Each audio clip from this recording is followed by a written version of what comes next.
Na-miss niyo ba ang kantang Selos? Ibabalik na yan sa mga music streaming platform. Mismo ang kumanta nitong si Queen of Bangsamoro Pop Shaira ang nag-anunsyo niyan. Wala naman daw kasong isinampa sa kanya ang kampo ng Australian singer na si Lenka. Si Lenka, ang Australian singer ng Trouble is a Friend na pinagbasihan ng kantang Selos. Matatandaang tinanggal sa mga music app ang Selos dahil sa copyright issue. Mapayapa ang pag-uusap namin ng kampo ni Lenka at nauwi mo ito sa pagkakaroon ng kasunduan hinggil sa pamamaraan na muling paglabas ng kanta. Malapit na po namin ibalik sa mga streaming platforms ang kantang Selos.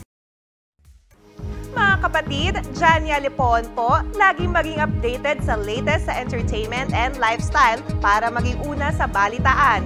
Bisitahin at mag-subscribe na sa social media pages ng News 5.